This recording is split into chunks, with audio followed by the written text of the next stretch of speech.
ते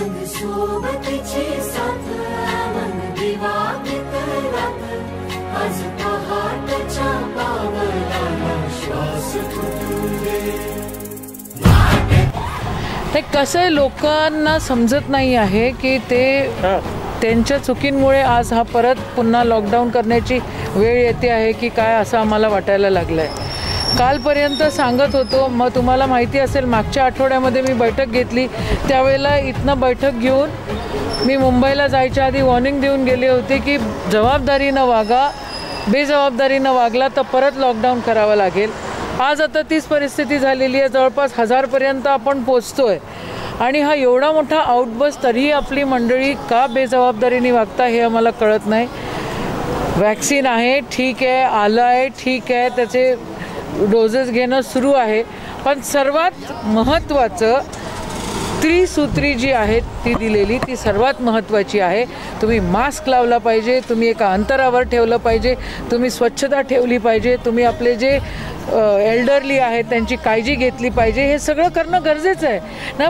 पुन्हा लॉकडाऊन करणं हे फार घातक होऊन जातं, पूर्ण आर्थिक परिस्थिती ढासळते आणि ज्यांना अन्न नाही मिळू शकत, ज्यांचं हातावर पोट आहे त्यांच्यासाठी फार कठीण होतं।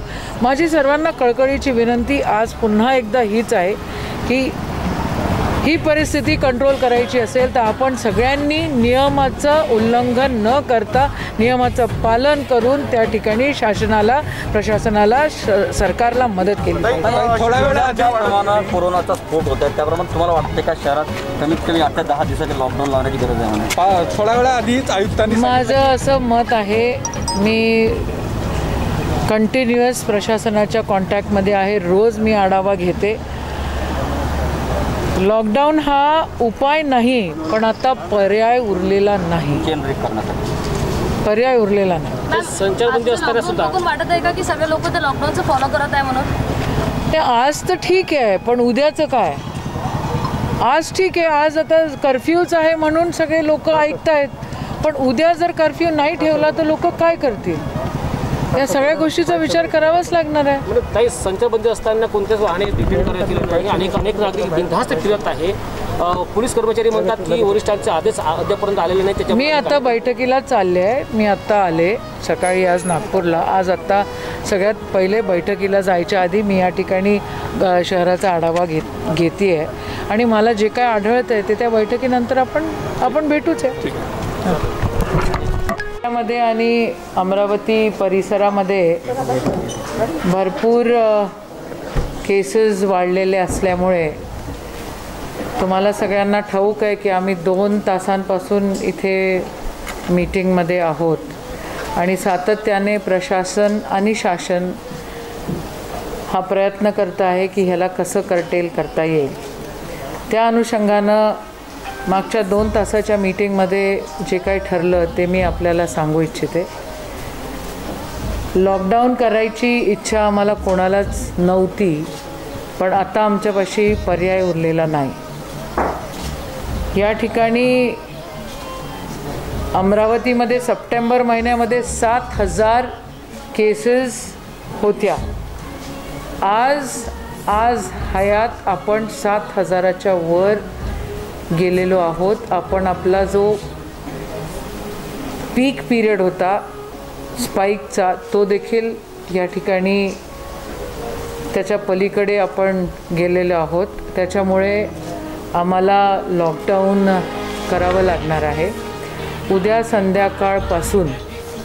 संध्याकाळपासून जीवनावश्यक वस्तू जर सोडल्या तर बाकी सगळ्या गोष्टी पुढच्या 1 आठवड्यासाठी बंद ठेवण्यात येणार आहेत आणि जर लोकांनी ऐकलं नाही तर त्याच्यानंतर ॲब्सोल्यूट लॉकडाऊन करण्याची वेळ आमच्यावर येईल। या निमित्तानं माझी तुम्हाला सर्वांना एकच विनंती आहे की सगळ्यांनी स्वतःची काळजी घेण्याची गरज आहे, सगळ्यांनी समाजाची काळजी घेण्याची गरज आहे, मास्क मोठ्या प्रमाणामध्ये वापरण्याची गरज आहे, एक अंतर ठेवण्याची गरज आहे आणि सातत्यानं हात धुवून स्वतःला सुरक्षित करण्याची गरज आहे। याच्यामध्ये जर कोणी आंदोलन करण्याचं किंवा राजकीय काही गोष्टी करण्याचं ठरवलं तर त्यांच्यावर देखील मोठे गुन्हे दाखल होतील, कारवाई होतील. या ठिकाणी आम्ही सगळ्यांना मदत मागतोय. नगरसेवकांना देखील आम्ही विनंती केलेली आहेत. नगरपालिका, अमरावती महानगरपालिका,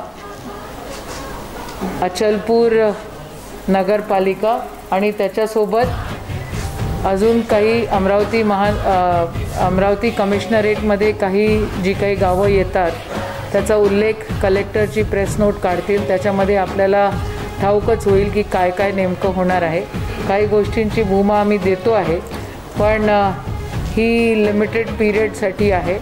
आज डेथ रेट आणि आज आपल्याला सगळ्यांची काळजी घेण्याची गरज आहे. त्याच्यामुळे हा लॉकडाऊन करावा लागतो आहे. डेथ रेट आपला 1.6 ॲव्हरेज आहे, पण आत्ता 1.6 आहे. लॉकडाऊन कशा प्रकारे असेल मॅम? ते कलेक्टरांचे प्रेस नोट लवकरात लवकर येते आहे बाहेर. त्याच्यामध्ये सगळे डिटेल्स येतील. आम्हाला नाइलाजानं फक्त जीवनावश्यक गोष्टी आणि MIDC हे आपण सुरू ठेवतो आहे. कमर्शियल एस्टॅब्लिशमेंट्स पूर्ण बंद करावे लागत आहेत. आणि अमरावती शहरामध्ये तर पूर्ण कंटेनमेंट झोन डिक्लेअर करून, अचलपूरला कंटेनमेंट झोन डिक्लेअर करून पूर्ण लॉकडाऊन करण्यात येत आहे. त्याचे सगळे स्पेसिफिकेशन्स आपल्याला मिळतील. इतवारी बाजारसाठी स्पेशल गाईडलाईन्स राहतील आणि त्या गाईडलाईन्सच्या अनुषंगानंच इतवारी बाजार सुरू राहील, नाही तर बंद राहील.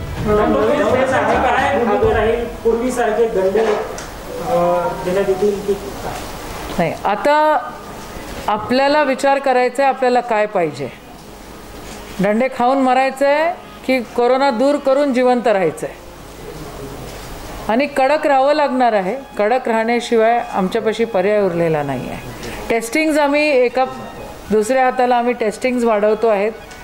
आज 1400 बेड आहेत. अजून 200 बेडची निर्मिती त्या ठिकाणी होते आहे. 1600 बेडच्या जवळपास आम्ही तयारी ठेवलेली आहे. पण लॉकडाऊन लावणं आता आवश्यक आहे आणि ते योग्य आहे. पण आता 3 दिवस कंटिन्यू सुट्ट्या आलेल्या आहेत सरकारी. आता उद्यापासून लगेच लॉकडाऊन लागणार आहे. तर ज्या लोकांची, बऱ्याच लोकांची काही सरकारी कामं असतात किंवा ती कामं खोळंबण्याची शक्यता आहे. तर आता कोरोना संपला पाहिजे त्याच्यासाठी काय करावं तुम्ही मला सांगावे. 22 मार्चला आम्ही एक अख्खा दिवस देतोय ना. पूर्ण उद्या सकाळपासून नाही सुरू, उद्या संध्याकाळपासून लावतोय. एक अख्खा दिवस तुम्हाला. मागच्या वर्षी 22 मार्चला ज्या पद्धतीनं देशभरात एकाच वेळी लॉकडाऊन लागला आणि मग जी काही परिस्थिती गोंधळ उडाला, म्हणूनच आम्ही जे काय आता कलेक्टरकडनं इन्स्ट्रक्शन्स निघतील ते आपण वाचावे. म्हणूनच आम्ही असं म्हणतो आहे की आम्ही कंटेनमेंट झोन अमरावती शहर आणि अचलपूर शहर डिक्लेअर करतो आहे. उद्या संध्याकाळी 8 वाजल्यापासून कंटेनमेंट झोन आणि लॉकडाऊनची सुरुवात होईल. एक अख्खा दिवस आपल्याला ज्या काही गोष्टी आहे त्या निस्तरायसाठी टाईम मिळतो आहे. पण त्याच्यानंतर आमच्याजवळ दुसरा उपाय उरलेला नाही.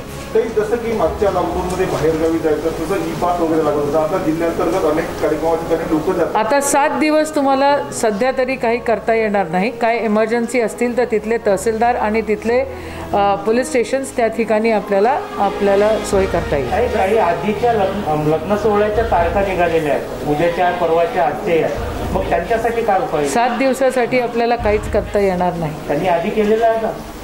समजा त्यांच्या तारखा मग वाढू द्या. मग तेच म्हणते मी, जर आपल्याला नियम पाळायचे नाही आहे तर मग कोरोना वाढू द्या. हजारो लोक मरतील रस्त्यावर. आज लोकांना सगळ्या मुभा देऊन सगळ्यांनी सगळ्या गोष्टी त्या ठिकाणी आपल्या सोयीच्या करून सुद्धा लोकांनी ऐकत नाही आहेत. लोक मास्क लावत नाही आहे. आपण माझ्यासोबत होता मगा तिथं रस्त्यावर लोकांना कुठं मास्क लावत आहेत. CP रात्री फिरतायत, SP फिरतायत, कलेक्टर फिरतायत, कमिशनर सगळं हे करतायत. मग आता करायचं तरी काय? डॉक्टर्स लोक तिथं काम करतायत. आता 7 दिवस तर आपल्याला त्या ठिकाणी या सगळ्या गोष्टी बंद कराव्या लागतील. बैठकमध्ये झालेल्या काही डॉक्टरांशी असं बोलणं झालं की हा नवीन स्टेप आहे आणि तोच कोरोना अमरावतीमध्ये फैलतो आहे, त्याच्याच केसेस आहेत. नवीन स्टेमचं अजून काही बोलणं झालेलं नाही आहे. मिस्टर साहेबांचा जो आदेश आहे 5 जिल्ह्याचा, त्याच्यामध्ये लग्नासाठी 20 लोकांची उल्लेख त्याच्यामध्ये झाला आहे. तर तो उल्लेख लॉकडाऊन अमरावती शहरासाठी, अचलपूर शहरासाठी तो उल्लेख नाही आहे. अमरावतीने अचलपूर सोडून तो जनरल ऑर्डर आहेत 5ही कलेक्टर्सला दिलेला आहे. त्या त्या डिस्ट्रिक्टची परिस्थिती पाहून ते त्यापेक्षा जास्त मेजर्स जाहीर करू शकतात. हां, प्रत्येक डिस्ट्रिक्टने वेगळा जाहीर केलेला आहे. अमरावतीचा पण जाहीर होईल. मॅडमने जर सांगितलं त्यानुसारच जाहीर. सायंकाळीपासून तर सोमवार सकाळपर्यंत लागू केला होता. पण आजही अशी मेन चौक आणि त्याचं पण नगर आणि ते अंदरच्या जे गल्ल्यात तिथं पहिल्यासारखीच परिस्थिती आहे. याबाबत याच्यामध्ये आपण जे लॉकडाऊन, आपण जे कमर्शियल एस्टॅब्लिशमेंट्स बंद करतो आहे त्याची मागची भूमिका आहे की आता आपल्याला याचं गांभीर्य कळलं पाहिजे. एका ठिकाणी वर्दलच्या ठिकाणी आता सप्टेंबरमध्ये जे आपला पीक होता, आजसुद्धा 650पेक्षा जास्त लोक पॉझिटिव्ह आहेत. याचं म्हणणं असं आहे की संक्रमणता कुठेतरी वाढते आहे. आज जर सगळ्यांनी हे समजून घेतलं नाही तर उद्या याच्यापेक्षा जास्त स्थिती विकट होऊ शकते. तो जे तुम्ही म्हणते आहे त्याप्रमाणे आपल्या माध्यमातून सुद्धा लोकांच्या मध्ये हे आव्हान असू द्यावे की दिस वॉट जे आपण करतो आहेत हे सगळं एक कॉमन गुडसाठी करतो आहे. सो आपल्याकडे शेवटचा पर्याय म्हणून आपण हे पुढे जातो आहे आणि याच्यापेक्षा जास्त कडकाईने पण आपलं वागावं लागू शकतो आहे. त्यामुळे बाकीचे जे लोक आहेत त्यांनी पण याचं थोडासा गांभीर्याने घ्यावं. कोरोनाच्या आकडेवारीमध्ये एक तफावत दिसत आहे. काल आपण आलेला आकडा हा 727 होता आणि दुसरा आकडा तो जवळपास 1100च्या वरती गेला. मग आता एक गोष्ट, अमरावती जिल्ह्यामध्ये पुन्हा आता कोरोनाचा वाढता प्रादुर्भाव पाहता जिल्हा प्रशासनाने संचारबंदी या ठिकाणी घोषित केलेलं आहे. आपल्यासोबत पोलीस आयुक्त डॉक्टर आरती सिंह. मॅडम काय सांगाल आता अमरावती शहरामध्ये आता काय पाऊल उचललं? आता आपल्याला सर्वांना माहिती आहे काल रात्रीपासून उद्या सकाळीपर्यंत आपण लॉकडाऊन अनाऊन्स केलेले आहोत. या लॉकडाऊनमध्ये अमरावतीकरांनी आमची खूप साथ दिलेली आहे. यापुढे आता आमची जे बैठक आता झाली पालकमंत्री मॅडमच्या अध्यक्षतेखाली, त्याच्यामध्ये हे आता निर्णय घेण्यात आलेला आहे की उद्या रात्रीपासून परत 1 आठवड्याचे लॉकडाऊन आता अनाऊन्स झालेला आहे. परत माझी सर्वांना सूचना आहे, विनंती आहे की या लॉकडाऊन आपलेच करिता आहे, आपले आरोग्याची सुरक्षा आणि काळजी करिता आहे. या पूर्ण लॉकडाऊनला यशस्वी करण्याकरता आमचा मोठा फौजफाटा आता बाहेर रस्त्यावर उभा राहणार आहोत. तुम्ही घरी थांबा आणि या लॉकडाऊनला यशस्वी करा आणि यापुढे परत लॉकडाऊनची वेळ येऊ देऊ नका. पण अनेक नागरिक बिनधास्त रस्त्यावर फिरत आहे वाहने घेऊन आणि असे खोटे मेडिकलच्या चिठ्ठ्या घेऊन फिरत आहे आणि कर्मचाऱ्यांचं म्हणणं आहे की वरिष्ठांचा आदेश नसताना आम्ही काही गाड्या डिटेन करू शकत नाही. आता पुढील आदेश काय राहील सक्त या ठिकाणी? म्हणून या बैठकीत आपण ह्या मुद्दा सगळे मांडलं की सर्व व्यक्ती जर हे एक्सक्यूज देतात की आम्हाला मेडिकल इमर्जन्सीकरिता बाहेर जायचं आहे तर ही चालणार नाही. तर या मुद्द्यावर आता डिटेल्ड ऑर्डर कलेक्टर साहेब काढणार आहेत की कोणता व्यक्ती बाहेर पडू शकतो, कोणती इमर्जन्सीमध्येच बाहेर निघू शकतात आणि कोणत्या नाही. हे डिटेल ऑर्डर आता कलेक्टर ऑफिसकडून निघेल. त्यानंतर आमच्या व्यवस्थित योग्यपणे लॉकडाऊन आपण स्वीकारणार.